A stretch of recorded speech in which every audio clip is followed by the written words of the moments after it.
Is it going? Hey everybody, I was there for a second and we went away. We're still trying to get some of the glitches worked out with it.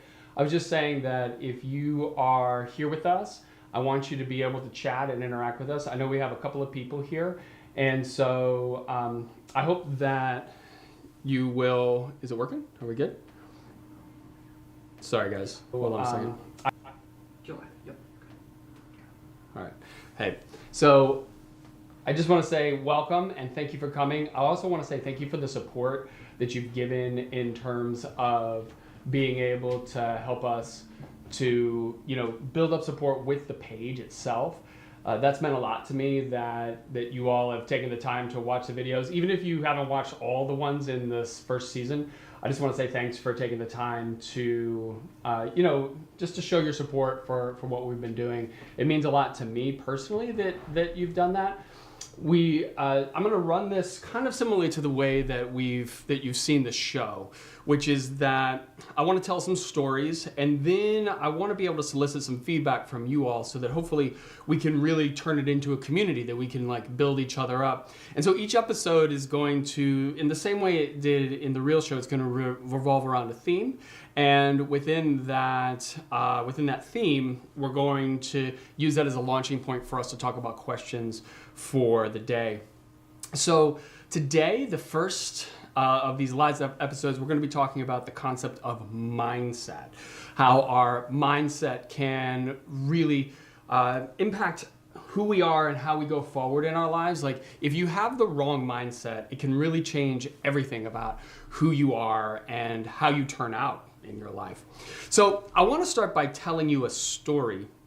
And this particular story is one that you're probably familiar with on some level or another. It's something that you probably know about, but you probably don't know the full scope of this story. And it has to do with flying. So you all probably know that for 100,000 years, human beings have been on the earth. And as we have kind of looked at the sky and we've kind of looked at birds, I think we've all wanted and dreamed of being able to fly. And I think it's literally more than just a dream of wanting to be up there. I actually think that for a lot of people, it's a literal dream. I'm sure that you've dreamt of flying at some point in your life where you've had a dream. And if you've ever had that, for me, when I have a dream like that, it's really amazing because it feels like in the dream, like I'm actually flying. And I imagine that our ancient ancestors felt that way too, as they would have dreams about flying through the air. So, you fast forward 100,000 years, and the first real person to try to create some type of machine that could fly, or at least that was trying to sketch it out, of course, is Leonardo da Vinci.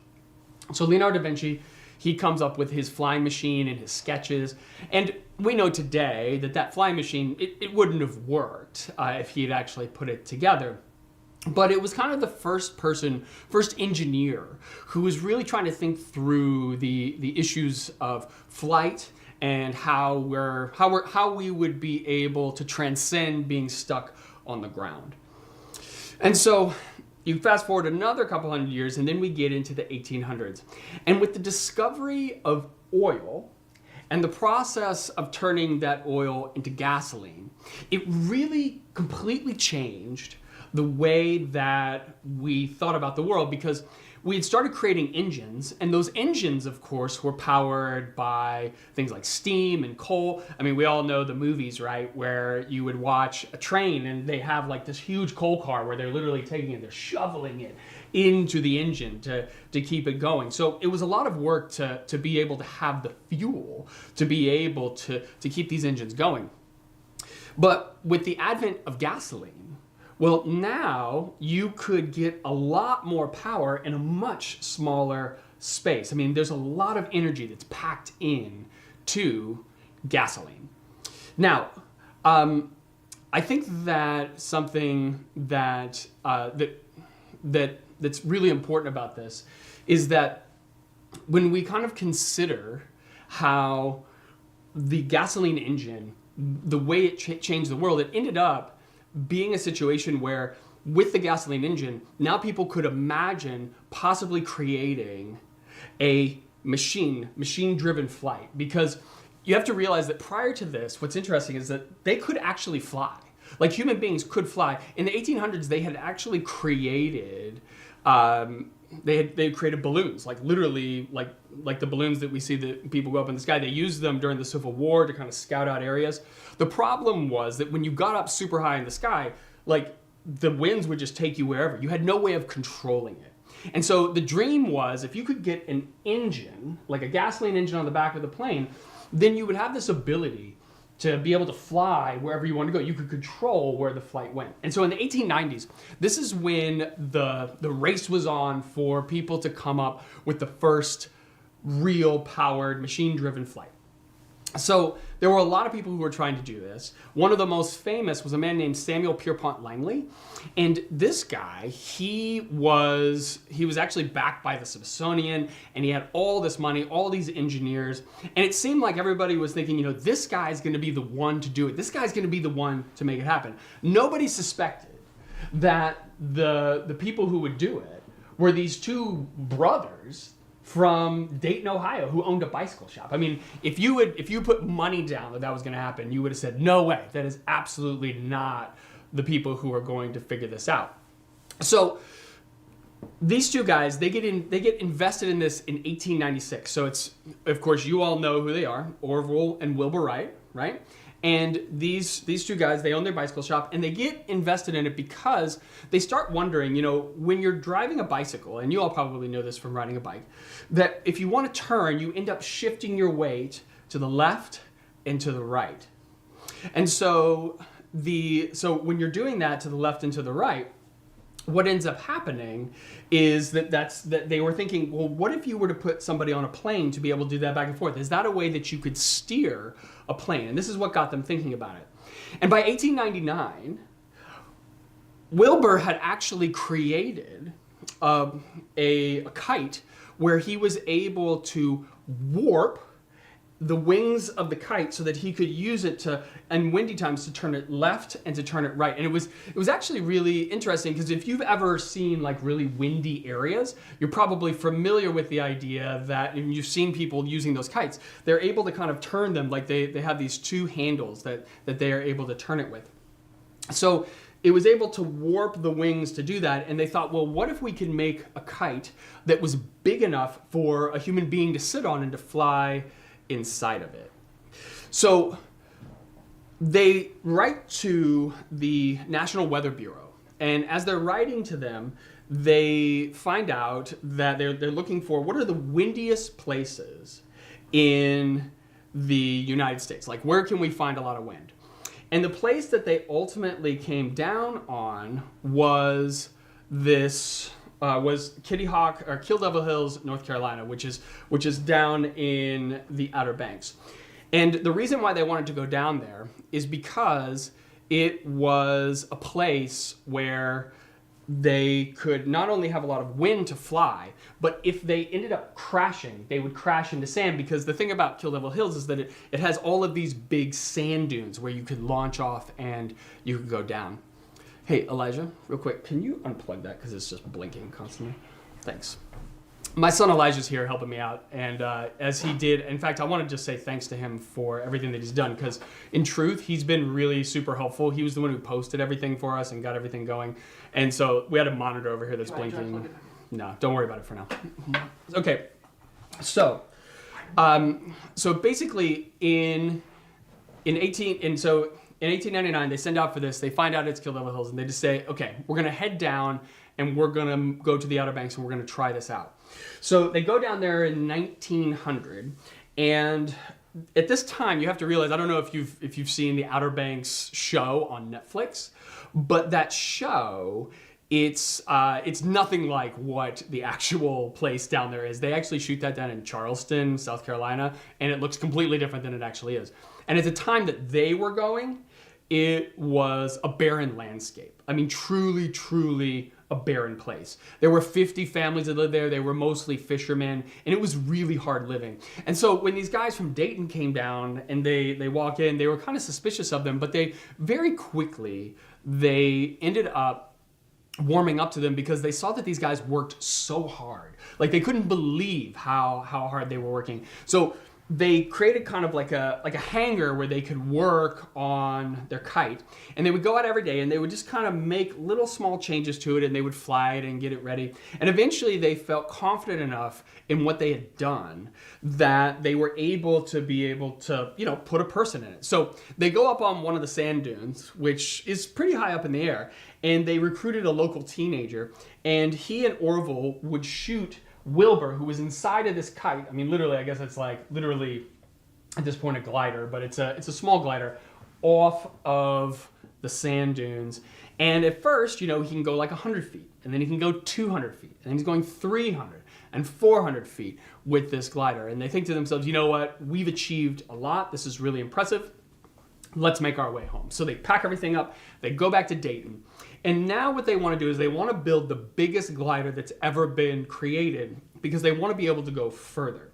But this time when they do it, what they want to do is they want to rely more on science. They've been relying mostly on themselves. They're like, you know what, let's use the science. So they look at all of these books, all this math, and they figure out, okay, the math is telling us that we need to make the wings in this way. And so they spend a whole year pretty much working on the mathematics of building the wings according to what scientists were saying about how birds fly, because that's really what they mostly knew at that time about flying was from birds.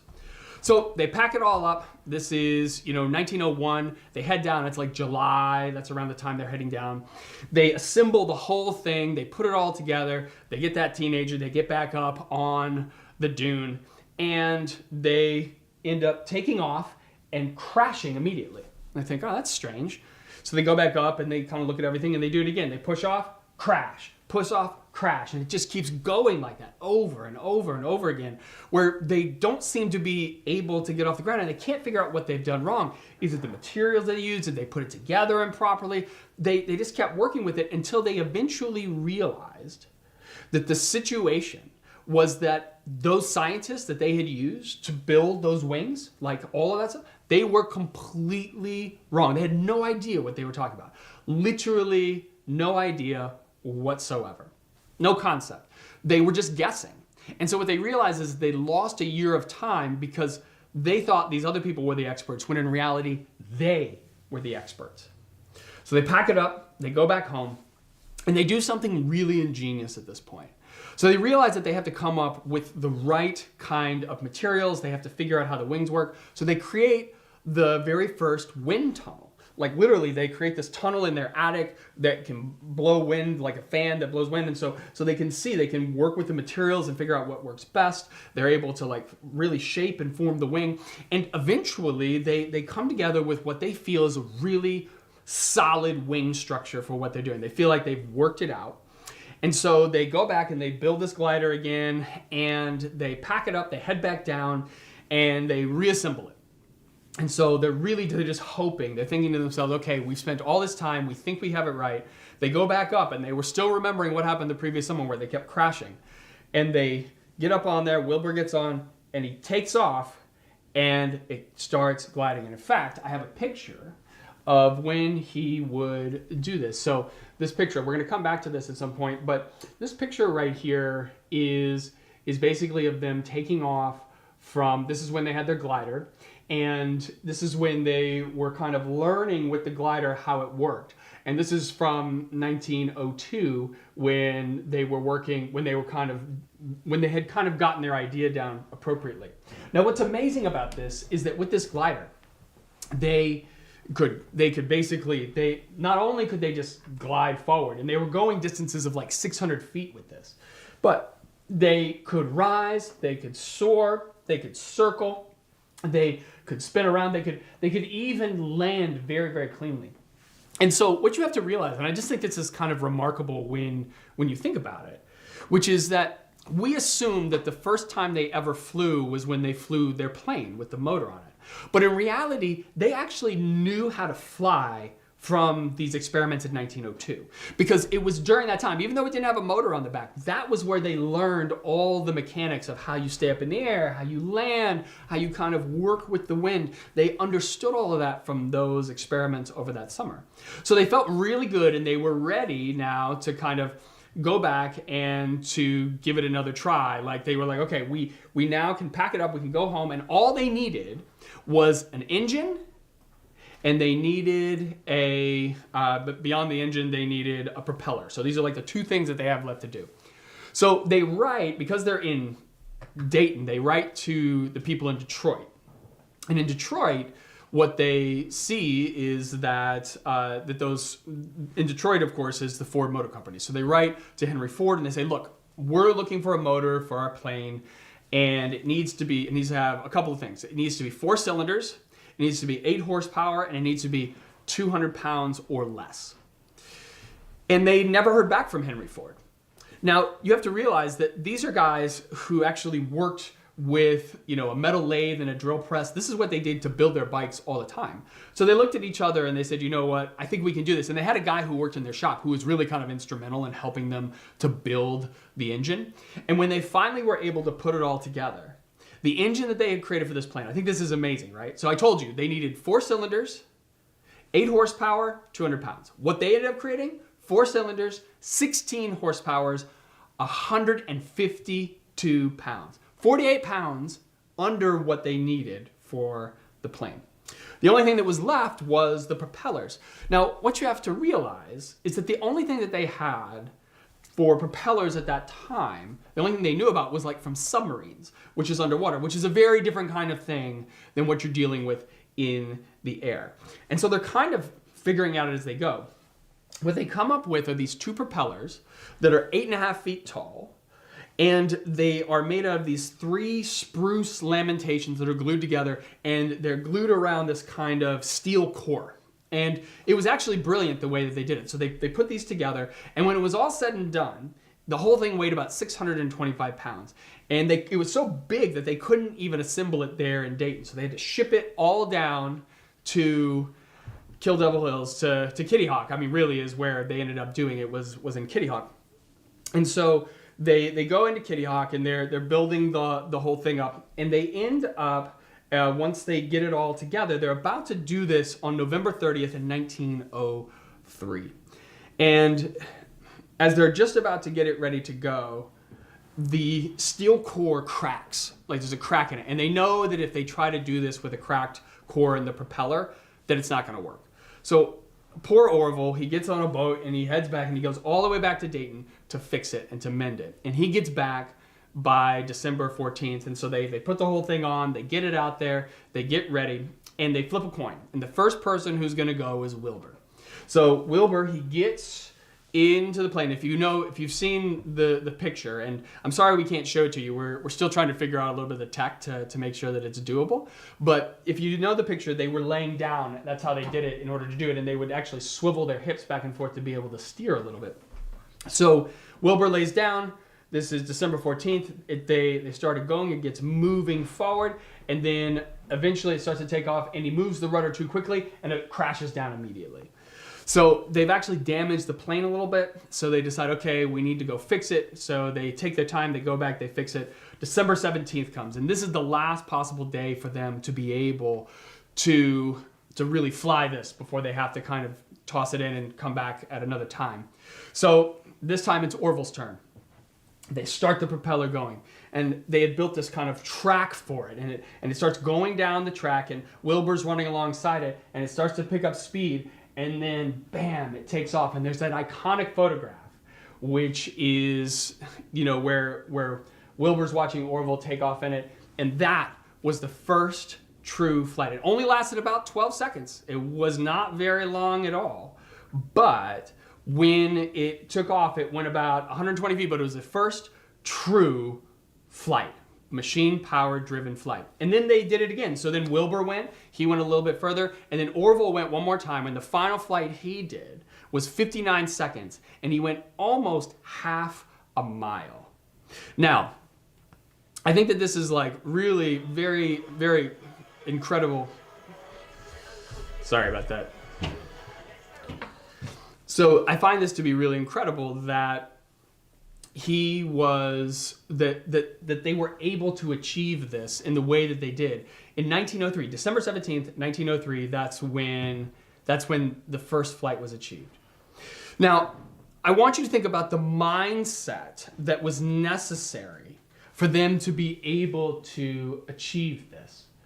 The mindset that they had to get into to be able to do something that nobody in the history of the world had ever done before. Because they encountered a lot of failure along the way. So if you remember, probably one of the most important things that I talked about in the Kokoro series, one of the episodes I talked about the idea of growth mindset versus fixed mindset. And I brought in my former therapist who had worked with me and actually taught this to me. And so we sat down in my kitchen and we talked it through. And a growth mindset is when somebody comes across a challenge, they work really hard to overcome that challenge. They don't see that as the limitation of their potential. So failures, challenges, they see it as, okay, we can overcome this, we can do better. The fixed mindset, though, when they come across a failure, when they hit a failure, they feel that that is the ceiling of their ability. It's the ceiling of their potential. They can't do any better than that. And they end up stopping. This is also true with thoughts and ideas. A lot of fixed mindset individuals, when they hear an idea that goes against what they know, it's really hard for them to move past that or to integrate that idea into their thinking. They will usually just reject it wholesale. Now, what's interesting about the Wright brothers is that they would argue constantly. These two were constantly at each other's throats. So one would say, this is what we should do. And the other would say, no, I think we should do this. And they would argue for hours about it. And then by the end, what's interesting is they usually would have switched positions where they now said, no, you were right in the first place. And now I see your side of it. And the other side, no, you're right. And because of this, they were kind of in this position where they were always trying to take on each other's perspective. And in taking on each other's perspective, they were helping each other to see through the problems and the failures they were hitting, because they hit a lot of failures. Like if you think about all the things that they hit. So not only did they end up doing something like creating a plane out of science that then ended up not working, or then trying to write to Ford and they couldn't get the engine or the propeller breaking. They just said, okay, if there's an issue, we're going to work through it. And I think this is really interesting too, because what they show and what they demonstrate in this kind of really beautiful way is how when you're in a situation where you're dealing with something that's really hard, and I think this is true of just life in general. Maybe I'll say that because I think this is true of life in general, is that no person is all fixed mindset or all growth mindset. We're all across the spectrum. And I think that we can lean heavily maybe one way or the other, or we can be in the middle. But the truth is that we can enter into fixed mindset, situations, or in certain parts of our life, and then we can enter into growth mindset situations in other parts of our lives. So I think what's interesting about these two guys is that when one of them would enter into a fixed mindset, we're never going to solve this. This is going to be a failure. And in fact, I think it was Orville who said at one point, I think it'll be 1,000 years before a man ever flies. And they had solved the problem within 2 years of that. So you can have a fixed mindset. The other would come in and be that growth mindset to pull him out of it, to say, look, no, we have to keep trying. We can find a way around. And then when the other would find himself in a fixed mindset, the other would come in and be that growth mindset. And so it was really this kind of partnership, a community that builds you up. And I think that that's really instructive for us, because oftentimes when we're thinking of growth and fixed mindset, we're thinking of ourselves as individuals. But in truth, it really is the result of a community working together, a community kind of building each other up to kind of make it function and work. So I think you can see this really well in situations with, for example, like really amazing athletes. So take a Michael Jordan or a Serena Williams or a Michael Phelps. Like take those three. These were the people who at their time, and still are by many standards, the best that ever was in each of their sports. Now, objectively, those people are, you put them into their particular sport, basketball, tennis, swimming, they are going to win most of the time. But every single person has a limit to their potential. There's a fixed ceiling that they get to, and every person hits that. And the question is, how do you find that way around it? Well, most people, right, all of these people who were great, they all had a coach. They weren't doing it by themselves. They had a coach who came in and worked with them. And that coach was really instrumental because the coach basically said, okay, I see your potential, I see where you want to go, and I'm going to help you figure out ways to come around it. Because if you look at all of their careers, they were not at the top of their game the entire time. There were points at which they struggled and they didn't do as well, and they had to like come back and do better, and they went through these kind of lulls, and it was the coaches who were able to kind of help them figure out the best of what they could be. And I think that's really kind of instructive for us as the Kokoro community. So part of what we wanted to do today, or what I want to do today, is I want to ask you a couple of questions, and we'll see. Okay, so you guys are on Patreon. Most likely, yeah. And there is a conversation. Sorry, we're just trying to figure out. So there is a way for you to be part of the conversation.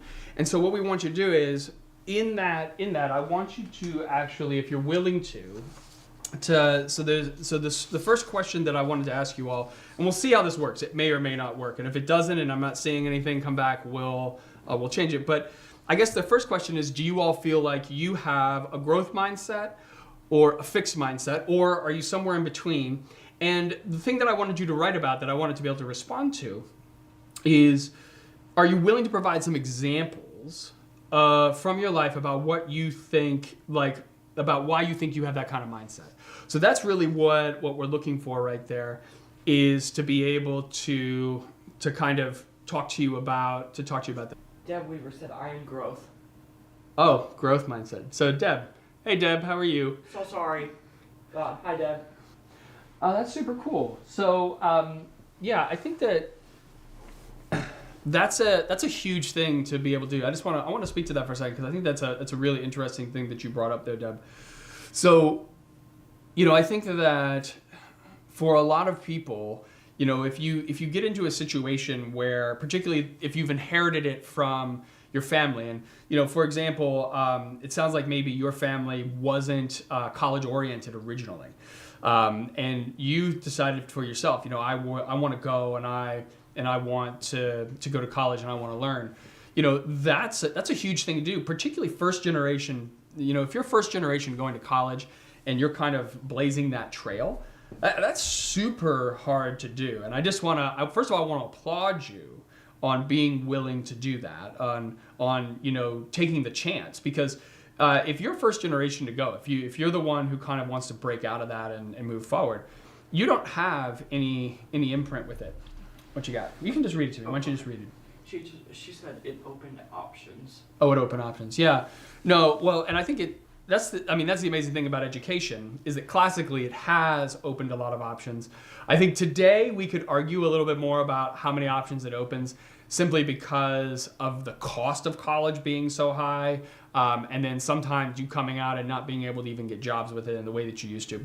But I think that at least up until probably the 2000s, getting a college education was really, it was the way to move forward. And I just want to go back to that thing of you being if you're one of the first people in your family to do that, I think, it's a high rate of failure of most people who do that. It's very hard to get through because they don't know how to support you, because they've never been through it. So you're kind of doing it on your own, and you don't even necessarily know the right questions to ask. And I think that a lot of people just think, oh, it's just going to be a lot of hard work, and I'll be able to, get through, and it shouldn't be like that big of a deal. No, it's huge, because a lot of times you're paying for yourself, you're having to learn the ropes, you're having to do something that nobody around you has done before, and the expectation often is that you're going to fail. So I do want to say, A, I want to applaud you again for doing it, and B, I think that type of mindset, which can give us more options later on in life, and I know that it did for you. It did give you a lot more options going forward. I think that's just a brave thing to be able to do. So do you ever find yourself, I would ask you another thing, Deb, do you ever find yourself in a fixed mindset position where, because I talked about this idea of how we oscillate back and forth, like sometimes we're fixed mindset, sometimes we're growth. Where do you find yourself dealing with maybe more of a fixed mindset? Because I can tell you for me, and you can write that in the chat, but I can tell you that for me, one of the places where I find myself getting into a bigger kind of fixed mindset is when I come up. I mean, there's truth to it. Like when I've worked really hard on something. So I'll give you an example with this. Kokoro is a great example of this. So to put together one of those episodes, like one of those 20-25 minute episodes, it took like 40 hours of time. So we had to film it. And then I had to edit it, then I had to cut it up, and I had to give it to Elijah to upload online. And on average, those episodes got maybe a couple hundred views if I was lucky. The best one I think has like 300 or 400 views, which, for every kind of minute that I'm dealing, when you think about how every minute or second that you put into it, the output is for a couple of views here or there. And I don't know how many of those people actually watch the whole thing, to be perfectly honest with you. Like, those are people who clicked on it and tried. I will be honest with you, it felt like a huge failure. Like, it felt like it just didn't, like, was it really worth all that time? 12 episodes, if you do the math, you're talking somewhere in the area of 480 hours to do what I was trying to do. I mean, that's a lot of time that was put into all of this for, I don't know, I think for the people who watch it, I hope that it was important to them and it helped them. But, it's definitely not the same kind of output that I would have expected or hoped for from putting out something of that level. And so for me, it was very hard for me not to get into a fixed mindset of saying, well, what's the point? Why should I even be doing this?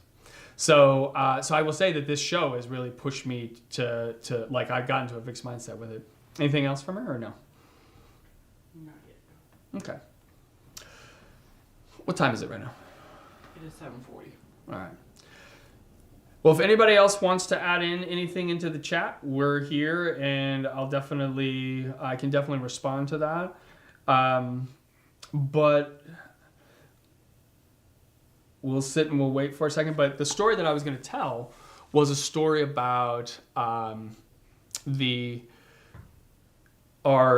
story of me being going to college. So basically, the idea was when I went to college, I was a Division I swimmer, and what was interesting was the coach who was there with me. Deb said your creation is permanent. Oh, thank you, Deb. I appreciate that. So when I went to college, I was in a position where I was swimming for this coach who had been 4th in the world in 50 freestyle. He was this really good coach. I think he was really unique. He was a 50 freestyle sprinter, and this was something that I did. So I was really excited to be able to work with him. The problem, but the interesting thing about it though was that he coached himself when he went to the 92 Olympics. So the way it works in the Olympics is that you have a preliminaries, a semis, and a finals. So you have to swim it 3 times, and then you have to be the top 2 to be able to go to the Olympics. Now, he was 4th in the world, and 4th in the world, he was actually top 2 in the country here. So even though he was 4th in the world, there were a lot of other people around the world who were the 3 under him. So he had the opportunity to go from represent the United States in the Olympics for the 50 freestyle, and he had a good possibility of winning even, because the truth is that in a 50 free, anything can happen. So he gets to the Olympic trials. He does well in the prelims. He does well on the semis, so that's the top 16. So the prelims probably like 150 people. Semis is 16. And then you come back for the top 8. And I think he was like 1 or 2 coming back. So he had a really good shot at it. The problem is that he gets in and he didn't have a coach. He coached himself. So he'd done pretty well up to that point. But when you get to that moment, you really need somebody who's going to help you get to that moment of being ready to rock and go. And he did it, and I think he ended up getting like either middle of the pack or even maybe close to last. So what was interesting was we go to Rice, and he's coaching us. And in coaching us, he is, most coaches that I know would sit down and ask us, what are your goals? What do you want to do? What's your potential? And he didn't really ask those questions. He would just say, trust me, I'm going to get you there. And there's something to that. I mean, this guy's a professional. He's an Olympic level swimmer. He knows what he's doing. But at the same time, I knew I was not going to be an Olympic level swimmer. So the question really should have been asked, what's your goal? Where do you want to go? How do you want to get there? and then seeing what the limitations of my abilities were and being able to push me to move beyond those limitations. But that conversation was never had. It was just follow what I say, do what I do. And I did get better. Like I went a lot faster. But because we weren't working together, because it wasn't a partnership, he was never able to push me to really get past some of my fixed mindset mentality I was just trying to do my best as opposed to really aiming for something huge. And I think I could have done better if I'd had that. But when you're somebody who has worked your whole life he coached himself, and there's a lot to be said for that he was able to do it. But to the point of the best that I talked about, the Michael Jordan and the Michael Phelps and the Serena Williams, they had coaches who were with them that whole time. And I think that model of we work together and I work to bring out the best in who you are, that was lacking for me there. And so I really think that there's a limitation. Like we need each other. We need other people around us if we're really going to hit that growth mindset that we have. And that's really what I want to be for you all. I don't have it all figured out, by the way. I don't. I'm just the person who's coming up with the ideas, and I want to be the person who kind of helps you. So anything else, or is that it from the chat? Because otherwise I think I'll wrap up. I think that is all. All right. So as I was saying, as I was ending prematurely early on, I wanted to end by talking about that whole thing of how we landed on the moon 66 years after the first flight. And now we're 120 years after the Wright brothers. And what's amazing to me is that now we're looking to set up a colony on Mars, to become an interplanetary species. And it's so amazing to me that this kind of concept of growth mindset, that one person achieves something, it kind of opens the door for the rest of us to dream and be the best that we can be. And I think that even though we're not the ones who are going to Mars, most of us aren't going to be doing that. We're not going to be doing amazing things like flying, being the first to fly or the first at something. I think what we can do is we can create for each other the potential to be the best that we can be. And that's really what I want it to be about here. And so we're going to see what happens. We're going to do this for, the next couple of weeks. We'll see if we get any better. Hopefully we'll do a little better on the technical side. I want to say thanks to Elijah for all of his work of trying to get it going on. He's been a super huge help to me through all of this. Really wonderful. And so hopefully next time we'll be a little bit better on it. There's something that I want to be able to do next time, which is I want to show you a video, like a movie that I put together, a little short one. And we're going to use that as the way to jump off. We're going to be talking about the concept of kindness, which I think is something that is, we think, we just have to be kind. I think there's a really deep conversation to be had around the concept of kindness. And, I want to also end by saying what I usually say at the end of every episode, which is that no matter who you are, no matter where you've been, no matter how you feel, please know that you are loved, you are seen, and you are cared for, if by no one else, by me. And you all know me. I'm Alex Lang. I hope that I will be able to see you next time. If you want to support us, we have a Venmo. To put all this technology together to do it, it is a little costly. If you want to support us, that would be great. If you don't have the money to do so, that's okay. Don't worry about it. We're just happy that you're here and you're part of the community. But we're excited to be able to bring this to you. And we'll see you all next week. Have a wonderful rest of your week.